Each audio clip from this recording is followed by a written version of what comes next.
Hi everybody. In this video lesson we're going to be talking about supplementary participles, which we had already encountered in the context of indirect statement, but this time we're going to be encountering them just more broadly. They're going to work similarly but with some slight differences. So Shelmerdine does a good job explaining this. She gives a lot of examples, but I think it helps to contextualize these examples and go through them rather than just see a kind of English translation equivalent put side by side. So we'll build these as we go. So hēdomai akuon ton poeton. So I am pleased, I find pleasure in, I take pleasure, I enjoy. That's what the meanings of hēdomai, this word that looks middle passive but has an active meaning, right? One of these deponent verbs. So I enjoy is the easy part of this sentence, and then akuon, a participle. What is that ending? Well, hopefully you know it is masculine, singular, nominative. These are participial endings you need to know, and you should go back to chapter 21 if these things are rusty. And they might well be rusty, but note that this own here looks a lot like these owns, but is completely different. They do not equal at all. This is a masculine singular nominative participle, whereas ton poeton is masculine still, but genitive plural. So I enjoy listening. And then remember that listening, akuo, takes genitive of the source of what you're hearing. So if we wanted to hear the words of the poets, if I enjoy listening to the words, that would be just tous logus.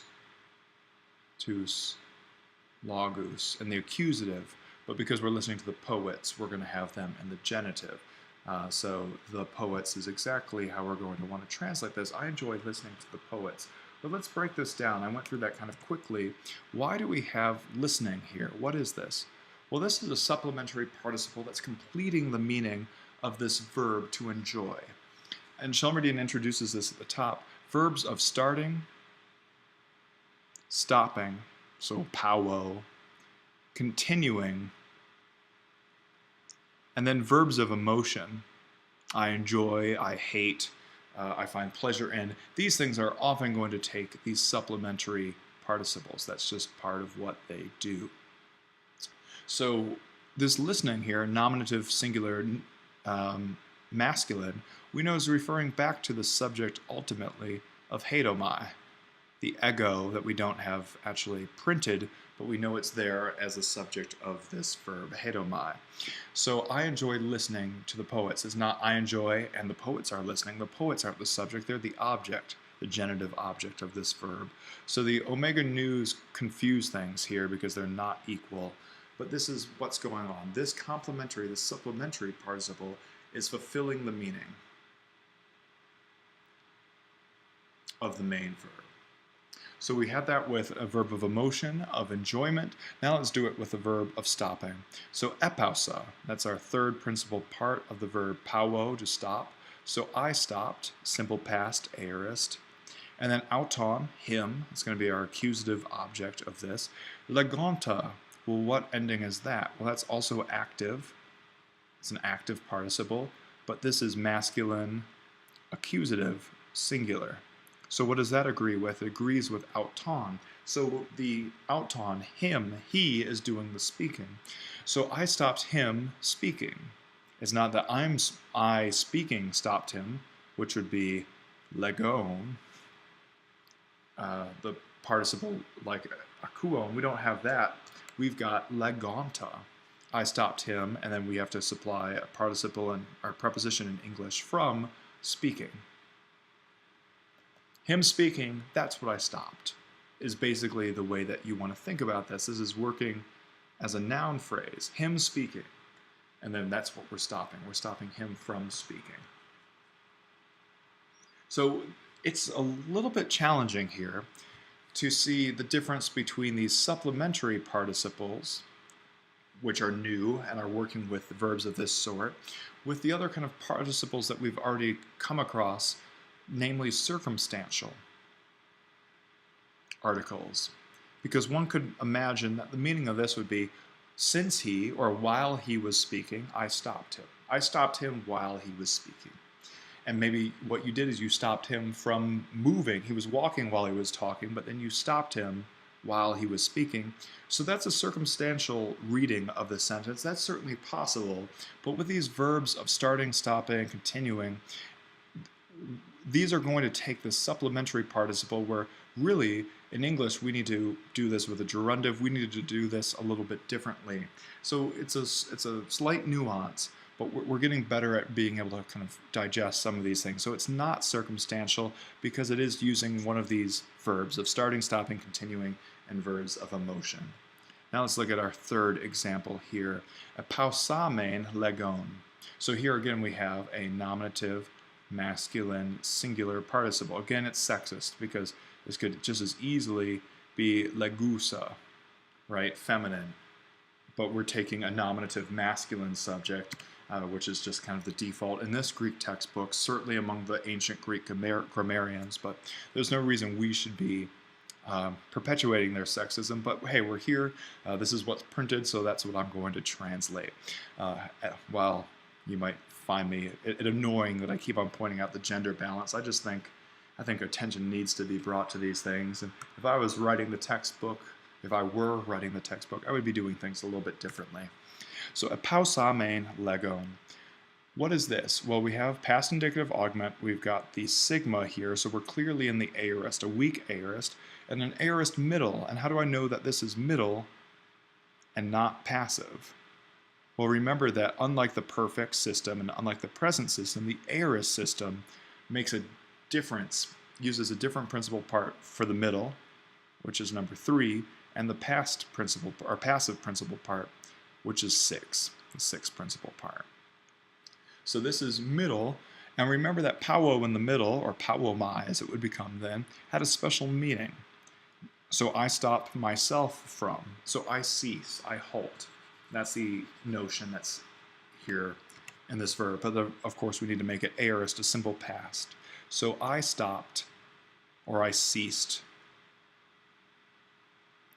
talking. Because this being nominative masculine singular is referring back to the subject of the singular verb spplmntl. So we know that the legon, whoever's doing the speaking here, is the subject. So I stopped myself, I ceased talking. That's what we have there. So enough for verbs of stopping, starting, and emotion. Let's now introduce this new verb to us, tunkano. This is related to tuke, the verb for, or the noun for fate. So what we're going to be translating it as, and the reason why we're doing this separately is it's actually really hard to translate accurately in English. We need to change some things around, and this is to happen, to be, or chance. So, and that's the notion behind this tink morpheme. We've got chance. It's not exactly we're talking about a lottery. We're just talking about, well, as it happened. It's not absolutely necessary from the context. We're just saying, well, as it happened, I was doing this. So let's look at this in context. Hos strategos tunkane taton tu stratiotas. So we have the general, old vocabulary here, happens, or chances, and then in English we'd want to supply the infinitive, to be, and then taton, this is arranging, drawing up, and then the soldiers. So we might say here in context, his troops. The general happens to be arranging his troops. What's the general up to right now? Well, he happens to be arranging his troops. That's the meaning. Or if we put this in a different time, the general happened to be arranging his troops when he heard the announcement from the guard, something like that. So this is what we're doing with tunkano, happens, and then we're going to want to supplement often with the phrase to be, to turn what is a participle in Greek, taton, note again, masculine nominative singular agreeing with the subject strategos. This participle in English we turn into an infinitive. All right, so hopais etuke graphon epistolein. So here we have the child. We could say the boy here because of the article, we know what gender it is. The boy happened. So note here we're dealing with what? A aorist, a strong aorist form of this verb. That's the third principal part. So he happened to be writing a letter. The boy happened to be writing a letter at that time. That's what we're going. By chance, he was writing a letter then. Hoi paides etukon hippon herontes. So again, this graphone, nominative masculine singular, we knew what was going on with pais. Now let's see what's going on. So we have the children, happened, again, now plural, third persons, happened to be, or maybe we'd want to change this slightly, to be seeing, because that's what verb is, or not seeing, sorry, it's not horao, but herisko, to be finding a horse. All right, now this is all slightly incorrect, but I wanted to just kind of get us through that sentence. What, I said herisko is the verb form, so what tense is this participle, herontes? Well, this, just like etuke here, this is a strong aorist. Ooh, I don't know why I put that there. Strong aorist. So this is, and with an epsilon sigma ending, we know that this is going to be nominative, masculine, plural. Could be feminine, plural too, and we really don't know. This could be a mixed group of people, but let's assume masculine.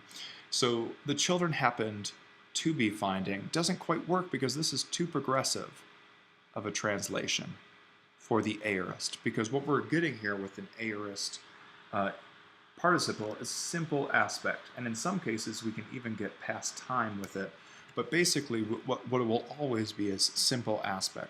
So the children happened to find, not to be finding, to find a horse. That's exactly how we'll want to translate this. So again, this is, Shelmerdine has all these translations. I just think it's nice to work through them individually.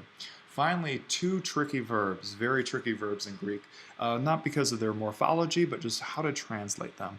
Lanthano is going to be translated generally as to escape the notice of. So to lie low, to hide out, to somehow get away with something. Where phano is to anticipate, to be first, or to be before. So these are complex phrases that we need a complex phrase in English to do what one simple Greek verb can do. Greek is a much more economical system in this than our English, so it's not really a problem of Greek for translating these terms. Greeks would have had no problems with these. It's in the interface. It's changing these single word verbs into longer English phrases. So the best way to see this is just through practice. Hoi polemioi lanthanusi tus phulakas thugontes. All right, so a few things. Here's our participle, our supplementary. This onte should be a dead giveaway. Again, masculine, plural, nominative. And this feog, we can see from the whole epsilon, upsilon, diphthong, that this is going to be present tense. So present active participle, masculine, plural, nominative. That's what that should say. That's an N. All right, so we know that this has to be referring back to the subject of lanthanusi, whatever that is, and that is here given in the nominative masculine plural, helpfully the enemy. So the enemy, and this is a present tense verb formed completely normally, escapes the notice of the guards. All right, good. That's a good kind of person to escape the notice of. And then Theogontes now becomes a hard thing to translate, because who is this referring to? It's not the guards who are fleeing. That would be Fugantas. That would be accusative plural. But because it's nominative plural, we know that this is dealing with the polemioi, the enemy. So the enemy, we might say, in fleeing, escapes the notice of the guards. So it's the enemy's flight that is escaping the notice. It's not that The guards are flying. Note how far away this participle is from the rest of the sentence. We don't do this kind of construction in English. We would say, while they were fleeing, or the fleeing enemy escapes the notice. We don't use that phrase escape the notice too often. We would just say the guards didn't notice the enemy fleeing. But Greeks prefer to phrase it this way. The enemy, and then I'll do exactly what Shelmerdine has printed here, flees without the guards seeing them. So note that we've turned this into the main verb in our English translation. The enemy flees without the guards noticing. And then I guess we could put the pronoun in, without noticing them in their process of fleeing.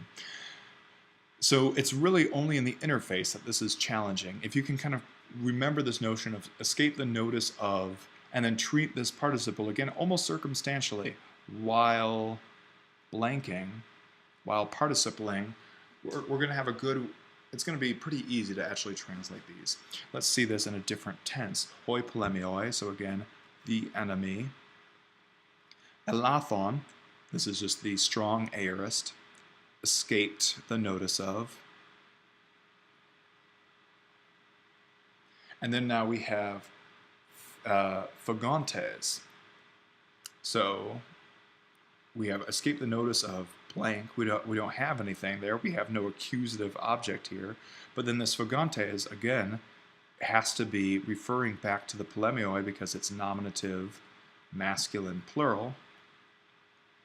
So the enemy, while fleeing, escaped the notice of someone. So just fled unnoticed would really be the way that we'll want to do this, because we can't express what it's escaping the notice of because this is an intransitive use. There's no accusative object of elathon.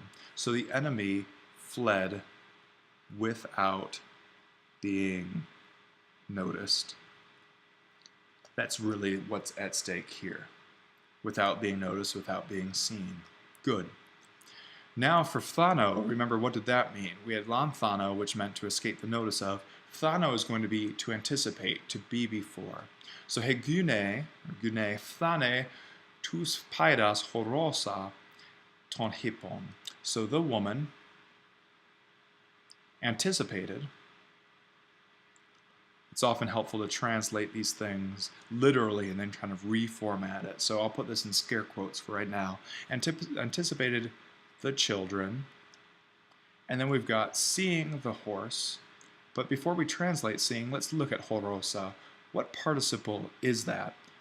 Well, this is coming from horao, this alpha contract. And then this osa ending is going to be a little bit unfamiliar, but you are going to be familiar with the feminine active form, usa. And this alpha contracting with this u is going to give us that long omega. So that's where we're getting the form from, horosa. So that is feminine, nominative, singular. And of course that's referring back to the woman. So in seeing the horse, the woman anticipated the children. In seeing the horse. So it's not the children who are seeing. This is not, well, it would have to be a, kind of a completely different form, like, right, from horon. So tous paidas horontos would be the children doing the same. No, we're saying that in seeing the horse, that is all the woman, she beats the children to it. So the woman, this is going to be our nice, this is our terrible translation. This is going to be our nice translation that would actually show up in a textbook. The woman maybe saw the, or sorry, I said anticipated here, but that's wrong because this is a present tense verb, so anticipates. So the woman sees the horse before the children. Maybe it was coming over a hill and she was taller. Maybe she just got better eyesight. The woman sees the horse before the children. That's a terrible form of children, but that's fine. I hope the context or the content is really what's coming across. So the woman, here we get a past tense, a kind of weak aorist here. And then here we have a aorist participle of the same verb. Remember that adon is our strong aorist form. the verb horao, to see. So we're getting different looking forms, but the exact same sentence. We're just putting this now in past time. So the woman saw the horse, we could say first, because we don't have a before X here because we have no accusative. She's the first one to have seen the horse. Anticipates all others in the context that we're talking about. So again, this is hard. Lanthano and phthano. These verbs don't translate easily into English. There's no one verb that we can just plug in and do the same way. But they're very economical in Greek, and the thing that you're going to always want to be paying attention to as you're going through is saying, what is this supplementary participle? Is it accusative? Is it nominative? Is it referring back to the subject? And if it's referring back to the subject, it's going to be working closely together with these verbs of escaping the notice of or anticipating, because it's really completing the meaning. We're calling these things supplementary participles, but we might want to call them complementary participles at a certain level because they really are complementing these verbs. They're fulfilling their meaning. So that was lanthano and phthano. Those were both tricky. Tunkano worked similarly, but then everything else that we were seeing with verbs of starting, stopping, continuing an emotion, whether it's enjoyment or ceasing from something, we're somewhat more accustomed to translating them. And again, for these at least, often we want to end up making something an infinitive. To blank or to be blanked, we'll want infinitives here throughout in our English translations. So again, there's no better way to actually do all this than to do some of the exercises. So we'll do exercises from 141 in the next lesson and then 142 in the following. See you there.